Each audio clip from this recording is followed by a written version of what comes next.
Hello YouTube, welcome to MSM Movie Screening Mondays, brought to you by TGY TV. This week's movie was, I don't know what to say about it. 1984's Footloose, starring Kevin Bacon as Ren, Laurie Singer as Ariel, John Lithgow as the Reverend, Diane, I don't know if it's Weist or West, I apologize, as the Reverend's wife, Chris Penn as Christopher, and Sarah Jessica Parker as Rusty. First time I seen this movie, I was probably 10 years old, and I haven't watched it again since. Regretfully though, this week I watched it 3 times. What I've taken from the movie is the 80s must have really sucked for people.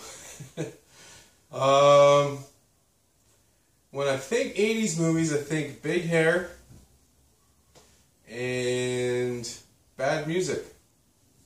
And that movie sort of, you know, confirmed it. Kevin Bacon's hair, way big and spiky. The David Bowie tie, they even mentioned that reference in the movie. The girl, Laurie Singer, I don't think she's been in a movie past 1986. But anyways, you know, it is what it is. John Lithgow went on to a good career, TV shows and stuff. His wife in the movie, Diana Weist, I've seen her in a few other things, I just can't place her. Then you got Chris Penn. You know, he's been in some really good movies. He's a top-notch actor, but it's weird seeing him in 1984 as a skinny version of himself, because all the other movies where he plays like a Guido stereotype or whatever, he's always bigger, wearing like jumpsuits and stuff. Sarah Jessica Parker. I had a crush on her when I was probably 17 years old. She was in this movie where she was like a, I don't know, a cop or something like that, and there were a lot of boats. Bruce Willis might have been in it too. I can't remember what the movie was, but I was totally crushing on her for many, many years when I was a kid. I watched the movie 3 times. A lot of funny dancing. A lot of crappy music. A couple cool cars. Too many dudes' asses. No boobies. Not a good naked men to naked women ratio. Would I watch it again? No. Would I recommend people watch it? Yeah, you sort of have to experience it, you know? To be honest, the weird thing was the first time I watched it, it was really, really bad.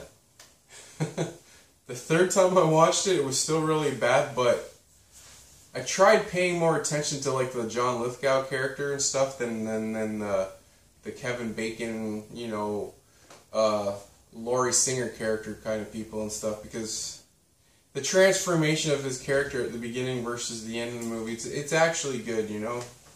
Stiff-suited Reverend, and then at the end, you know, he was sort of for the kids to have the dance, which I guess I should talk about the premise of the movie. Basically, this guy comes from Chicago to this little town, super Christian community, and he starts a revolution, a musical dance revolution.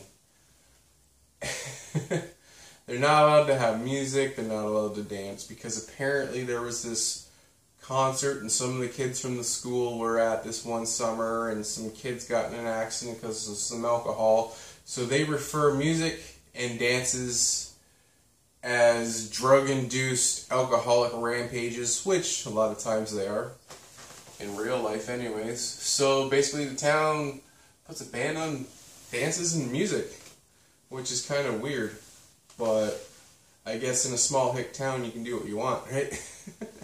But the town comes around, the Reverend comes around, and they have the big dance. But the big dance almost gets spoiled at the end by this big fight. The teens show up at the party. Kevin Bacon's character stole this dude's chick, and he wasn't too happy about it. So they got in a big scrum, and Chris Penn comes in, boom, boom, boom. Even though he's skinning Chris Penn at the time, he could still fight. And yeah, that's pretty much the end of the movie. It's like John Lithgow, the Reverend, with his wife dancing outside the party and stuff, you know. A lot of weird stuff happens in the middle. The dude with the truck who was losing his girlfriend beat her up, which is kind of weird. You know, he shouldn't hit women and stuff. Pretty serious note. The Laurie Singer character, is just a crazy girl at the beginning of the movie, but then she, like, Kevin's Bacon's and stuff, and then, you know, sort of tames it down a bit or whatever and things and stuff, but yeah. Would I watch it again? Like I said, no. Would I recommend people watch it? You have to experience badness before you can appreciate goodness. So, in my rating system,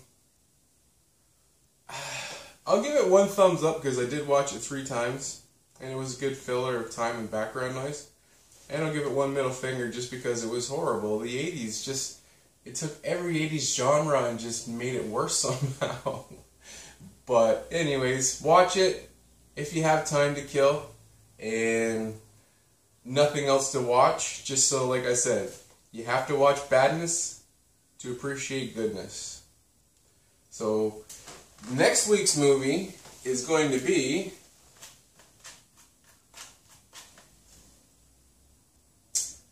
I don't know how I keep landing on these 80s movies. 1980 Airplane. I've never seen it, but I guess I will this week. Please remember to like and subscribe. Continue watching TGY TV and all its interesting programs. And I'll see you guys next week.